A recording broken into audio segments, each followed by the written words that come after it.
Hi there. My name is Melissa Stevenson. I am going to do some book reviews. Uh, let's see, I've been socially isolated in my house with my two kids um, for about a week now. I've been using this platform, an online platform, to talk with friends, and I've been asking everyone what they're reading. I'm a writer and a reader. Um, and I find that a lot of book reviews don't seem to be that honest for all kinds of reasons. Of course, I don't want to ever hurt a fellow writer's feelings. I want to support fellow writers. Often people might have a relationship with the publisher, and basically, people don't want to go in print and say awful things about a book. It takes a lot of time, a lot of care, and a lot of effort to make a book. My goal is to tell you about the books I'm reading and just give you my 2 cents as I would to any of my friends. My philosophy is that we could all be given a stack of National Book Award winners, say 10 books, and we're going to read those books. And some of us are going to love a few of them. Some of us are going to hate a few of them. Some of us are going to kind of feel meh about a few of them. So take my opinion with a grain of salt, but I'll tell you what I think about the books I've read in the past month. And maybe I'll try to do this each month if it's useful, just to bring some attention to these books, and maybe you'll find something that you would like to read. The first one I read in this past month is a graphic memoir.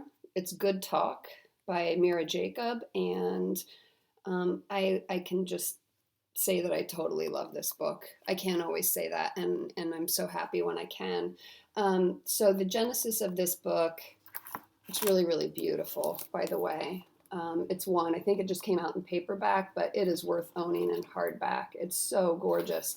And the genesis of this book really is that Mira Jacob uh, it was born and raised in the United States, but she is Indian. She is brown skinned. She married a Jewish filmmaker who is a white man. They lived together in Brooklyn, I believe. And when their son, they have one child, a son, when he was, I don't know, 6 or 8, he fell in love with Michael Jackson. So they wanted to support this. They bought him Michael Jackson's albums. And as he's looking at the albums over time, he was kind of like, wait, is Michael Jackson a brown person or a white person? And so, Good Talks, the idea there is that the book tackles all these kind of difficult conversations she had with her son, and that causes her to reflect on other moments in her life. And it's an incredibly smart book about how we talk to our children about complex and difficult things, and also about feminism and race and politics and so many things that we're all struggling with right now. You also feel really accomplished because it's a graphic memoir. You can read it really quickly. So if you keep track of the books you read, like I do, you'll read this. I hope that you love it and get lost in it. It'll go pretty quickly, I think. The next book is totally different. This is a book called The Undying by Anne Boyer. Sorry, my watch was talking to me. I heard about this book on a podcast that I love and I would highly recommend. It's called Commonplace with the poet. It's hosted and created by the poet Rachel Zucker, who is an amazing poet. And she interviews poets, but a lot of these poets write prose too. She had Mira Jacob on, actually, and that's a great episode where Mira Jacob talks about Good Talk. But I found this book by Anne Boyer through Rachel Zucker's podcast, Commonplace. Highly recommend. Anne Boyer is writing prose here. She's about my age. We were both born in 1974. We're both single moms. That's part of why this book appealed to me. But Anne Boyer wrote this book, The Undying, about her experience with cancer. When she was about 40, I believe, she was diagnosed with a really aggressive form of breast cancer.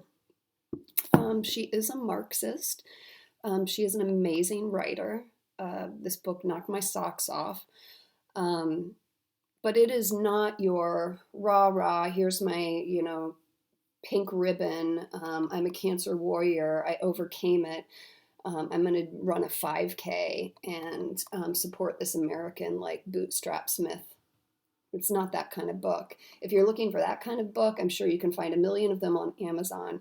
And you can read that story over and over if that's what you want. What I love about this book is it's not that kind of story.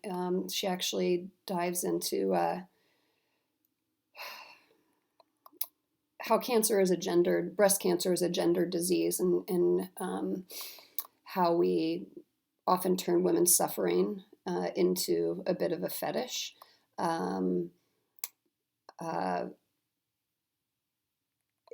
The trauma that her body went through, and how we also, much in the way capitalism loves to push off responsibility onto the consumer, how we do that with people suffering from cancer as well. I mean, if you had coronavirus, how many people would tell you, like, what if you just thought more positively? What if you ate more bee pollen? What if you did a little more yoga? Would that cure your coronavirus? But we do that to people with cancer. She talks so openly and honestly about what it's like to go through this experience, and also how many people desert you when you're in pain. People have a great discomfort with other people's pain. Having said that, the language is poetic. It's often quite academic. I can't say this is a book for everyone at all. I found a lot of value in it. It's slow-going prose. It's exquisite, and it's so thoughtful, and it made me think so differently about cancer and women's suffering and how we react to pain. So I'm so glad I read it. Might or might not appeal to you. I don't know. But I want to support that author so much. I think she's doing great work. And I'm so glad that she's here. The next book I was so excited about. This is Weather by Jenny Offill. You might have read or heard of her other book that I know of, Department of Speculation. I read that book. It came out in 2014, I believe, and I loved it. A lot of people read it as a memoir. I think it was published as a novel. This is published as a novel too, but a lot of people, I think, take her work to be nonfiction, and why it might be autobiographical fiction. It is published as fiction. What interests me so much about Jenny Offill's work is she writes in little sections like this. There's something that really feels like a sort of poetry prose hybrid about her work as well. And it's kind of like a long braided essay, again, even though it's fiction, where she'll take all these different threads and kind of weave them together. And the result is unlike anything else I've ever read. Department of Speculation would probably be in, a stack of my 24 favorite novels of all time, or prose books of all time. Weather, I loved it because I love her writing. There's a lot that's relevant right now, a thread about kind of the 2016 election and the death of our planet and prepping. All that, it feels really relevant right now, as well as personal relationships. There was something different about this one, though, where I felt like I've never taken antidepressants, but I hear they give you the feeling of having like a screen between you and the rest of the world. So this felt a little bit like I can imagine Department of Speculation on Xanax to me. There was some extra layer of remove where the braids didn't all totally collide in a satisfying way, and I did feel kind of emotionally removed from some of the things in the book, the personal relationships that really should have been quite moving and heavy. I still recommend it. I still love this author. I just want her to keep making books. But that's my 2 cents on Weather by Jenny Offill. The last book is on craft, so already that's not going to appeal to everyone. I'm a writer, so I'm always interspersing the fiction and poetry and creative nonfiction that I read with craft. So I'd seen this book for a while. It's a very beautiful book. I love this cover. It's called MEANDER, Spiral, Explode by Jane Alison. It's put out by Catapult. I love what Catapult publishes, so I was already interested in this. Design and pattern and narrative. So the basic thesis is that the the old-fashioned arc of the plot, dating all the way back to Aristotle, who was talking about plays, is maybe something we should reconsider as our dominant mode of constructing narrative. It's a little tired. It's the arc of the plot, right, is not the only way to create structure in prose. So Alison kind of delves into something I think poets have known intuitively for, and been doing intuitively for a long time, how she sees successful works of literature structured through creating patterns. And then on top of that, she sees those patterns reflected in nature. So the different chapters are like the wave, or the wavelet, or the spiral, radials and explosions. So true to the title, meander, spiral, explode, she's looking at how we use these different patterns to structure narrative instead of the traditional arc of the plot. I'm so glad I read it. I feel like she articulated so many things that I do or think of doing intuitively, and to hear them directly expressed made me more cognizant of them and of using those skills as tools in my own writing. Within the chapters, though, my one criticism, and I understand why she needed to do it, she needed to turn this into a book-length work. She goes into really detailed analysis of lots of works of literature. And some of those works, like Philip Roth and Sherman Alexie, I don't really feel like reading about their work right now, to tell you the truth. It's not that interesting to me. I feel like you could have read the beginning and end of this book and the beginning and ending of each chapter and really kind of gotten the gist of it, and that some of the textual analysis is a little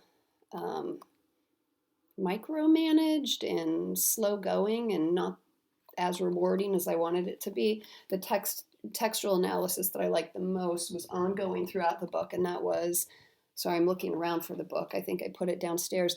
That was of The Lover by Marguerite Duras, and I really liked her analysis of that text so much that I'm reading that book next. So maybe I'll tell you about that next time. So the cliff notes for this, I think it could have been a really powerful, maybe it started as like a shorter essay. It could have been an excellent 40-page craft essay and gotten the point across, but then I wouldn't have heard of it because it wouldn't be this beautiful book that I'm holding. So I understand why it needed to be kind of blown up in detail that way. It's still useful for me, but I've heard from many people that I've talked to that wading through the analysis in those chapters is a little, is where their eyes start to slide off the page a little bit, and I can understand that. So that's what I've read this month. Maybe I'll come back and tell you what I've read next month. Maybe you'll leave me some recommendations. I'm a slow reader, but I'm always looking for new books. And I hope we all are out of this weird social distancing thing as soon as it's safe to be. And in the meantime, check with your indie bookstores. A lot of them are doing curbside pickup. If you're looking to get some books, that's a great way to get them and to support your independent bookstores. Okay, thanks for hanging out with me. Be healthy, stay safe. I hope you're well.